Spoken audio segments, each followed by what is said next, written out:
Namaste, people. How is everyone? Guys, I want to share with you the most amazing things, the most amazing tools within self-improvement. And these things, for me, have been absolutely transformative. And it's been the most important thing. It's the most important thing which I would like to share with the world. Let's start off with this. Around 90% of the whole entire world is driven by insecurity. Let's break this down. We have thoughts and feelings inside of us. They swirl around our body and our minds and our hearts. Okay? So we get like a bad feeling. We feel insecure. Something hurts us. We got hurt by something. We got hurt by our ex. We got hurt when we were children. And whether consciously or unconsciously, the ego seeks to protect the body and to avoid that pain. So the big bodybuilder that needs to take steroids, it's very likely that he is trying to avoid the pain of feeling vulnerable. So he needs to overcompensate. You see where I'm going with this? And, you know, this idea can be extrapolated to so many layers of society in so many different ways. Many people, you know, they need to go to university, or they need to get a specific job because of simply the fear of not fitting into society, the fear of going against the grain. Most people, they just want to conform because of the safety and conformity. But you're not intelligent when you conform. You know, you don't think intelligently. Most people, they just get there. Most people are literally completely programmed by the culture that they're in, by the subculture that they're in, by the people that surround them, by their little internet niches. They're completely programmed by their internet niches. And nobody's truly open-minded. But that's why we got to seek new knowledge and you know, force our minds open. So most people is completely driven by insecurity. So what this means is that everybody is coping. Everybody's coping. Well, nearly everybody's coping. So we're all fucking coping, bro. And it's the nature of the ego that once you get what you want more. I've noticed, you know, there's looks maxes. This is a phenomenon that happens when the ego gets success in something. So you get some sort of success, you get validation from that, you get what you think you wanted, and then the mind remembers. It remembers, oh, I got success from this. I should do this behavior again. Because if I do this because last time I did this behavior, it made me feel good. It made me feel safe. People liked me. So you create this loop, this habit of doing the same fucking thing. And this is why you get botched people. Right. So we don't want that. Like, we don't want to cope. We need to stop coping. We need to stop coping. We need to get rid. We need to be able to deal with the insecurity and the inadequacy inside of us without externalizing. The reason why looks maxes and black pillars are extremely retarded is because they put their dependency on joy, on fulfillment, based off of external validation. It's fucking unbelievable. I mean, what a weak position to put yourself in. I need other people to have a certain opinion of me for me to feel okay. Every single human being, all they want is to feel joyful and they want to feel content.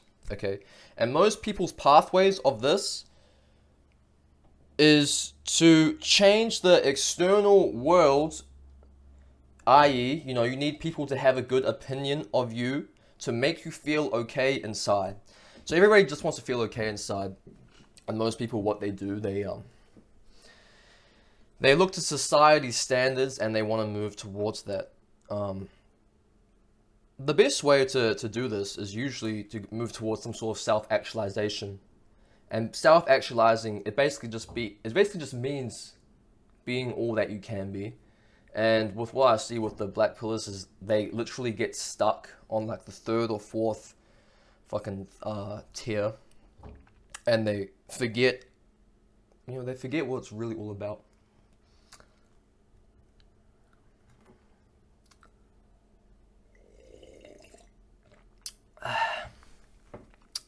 But guys, what if there is a way that we can stop coping forever? Guys, our hearts, they remember and they hold on to every single painful experience that we have ever been through.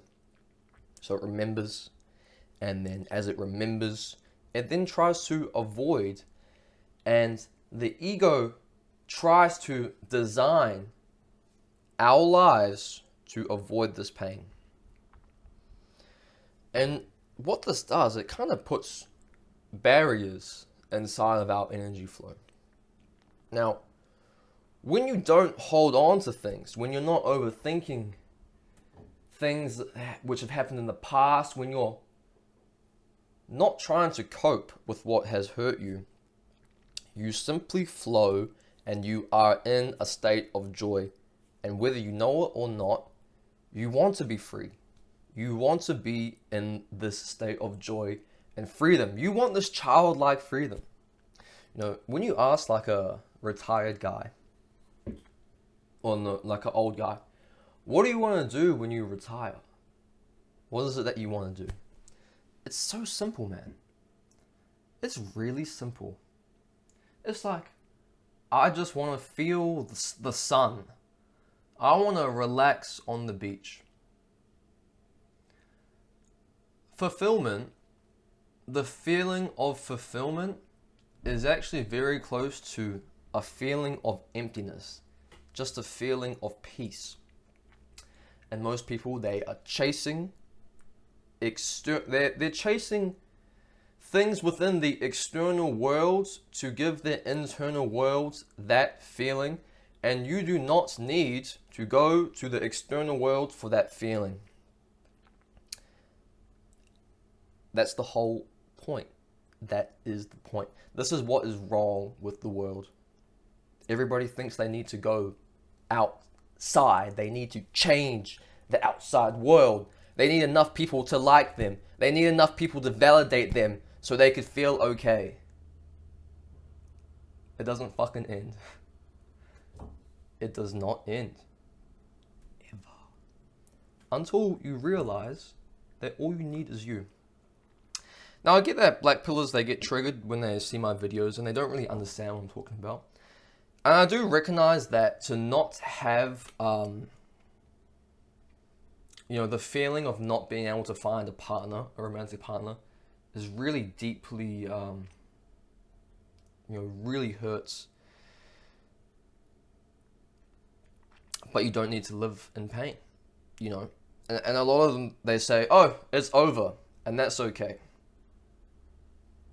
It's over, and that's okay. You don't need to, you don't need the outside world to make you feel okay. So how do we make ourselves feel okay with just ourselves? Here's the secret. Here is the secret. Here is what Jesus meant, well, what he kind of means when he says the kingdom of heaven is inside of us. This is almost what the Buddha means when he says that everybody is enlightened. They just don't realize it yet. Here it is. It's the greatest explanation on how to let go. It's about letting go. When you don't hold on to things internally, you're free. You flow. And guys, most days, guys, I am genuinely joyful. I don't do much at all. I like to go out into nature and I'm just riding a wave all of the time. And I do this by letting go. So here's how we let go. I'm sorry, we'll get to it. So let's imagine our brains and our bodies like a big reservoir of water, a big lake. In this lake, we have ripples. We have these ripples in the water. These ripples, we'll say, often represent what we like, what we don't like, our thoughts, feelings, energies, and emotions. For example, somebody pisses you off. Somebody does something that you don't like. That creates a thought, it creates a feeling. Those thoughts and feelings, they are ripples on the lake. Now, what most people do when they get those ripples is like they try to jump into the lake, cause a splash in order to stop the ripple. So the ripple is just the feeling inside of your body. And when people jump into the lake and cause a splash, what this manifests as, it manifests itself in a number of ways. It's overthinking. It's obsessing about the problem. It's trying to change the external world to fit your ideals and how it should be. It's putting other people into their place for offending you. Or it's trying to change yourself so you could protect yourself and not have to feel those ripples or those emotions again. So that's most people's strategy on dealing with their uncomfortable feelings. So how do we stop the ripples? Well, it's actually so incredibly simple, but to most people, it seems counterintuitive. The way that you stop it is that you observe the ripples. Observe. This is what people are doing when they are meditating. They're not sitting there overthinking and really thinking about what happened.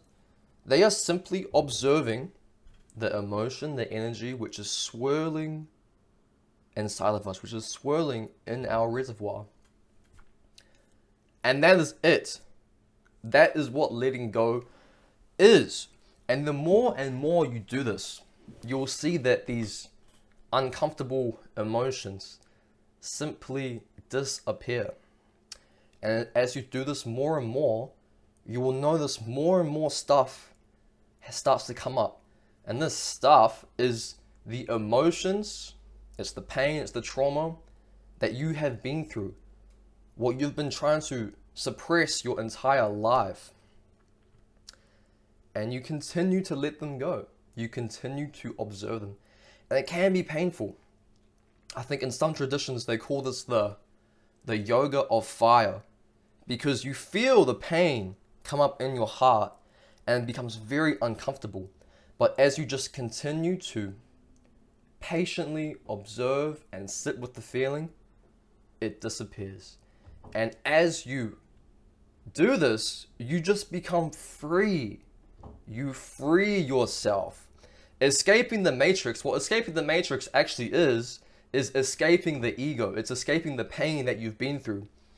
And by doing this, it doesn't matter where you are in life. It doesn't matter where you fucking are. You're free. You are free. That's what enlightenment is. That's not holding on to anything. I don't claim to be enlightened. I still have, work to do, and things still come up, and I falter. But I dedicate time every single day to letting go, and it is the absolute best thing I do. And that's it. You do this, if you do this, you can stop coping forever. You can stop coping for the rest of your life. And you do this, you're going to become more magnetic. Okay? People can sniff you. They can sniff your emotional state with their intuition. And you won't even, and by that point, you won't even really care what the others think. Because you're free.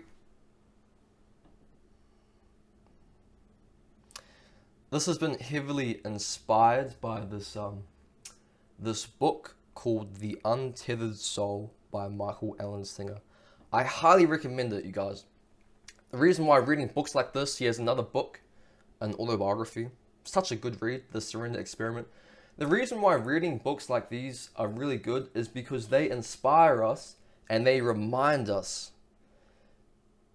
of just, they inspire us to go down this path. And it's absolutely worth it, guys. Is it difficult at times? Sure, especially when you get started, it feels difficult. It's not that difficult. It's certainly not easy. If it was easy, you'd think everybody would do it. But is it worth it? It's worth it tenfold. This is probably the greatest investment that you could ever make. Because, nihilists, they realize, oh, life's fucking worthless. So if life is not really that important, you can at least live free. You can live free. You don't need to live by other people's expectations. You can be free. That is all you need, just to be free, man. People work so hard to make so much money because they think that they need that to be free. No, you free yourself by freeing your mind. That's fucking it, man. God bless you. You are loved and blessed. Have a great day. Have a great night. Never let the world program you with fucking bullshit and negativity. Because when you allow those negative programs, your body holds on to them, it stores them, and it weighs you down. So you just let them go. Okay, thank you everyone. Take care.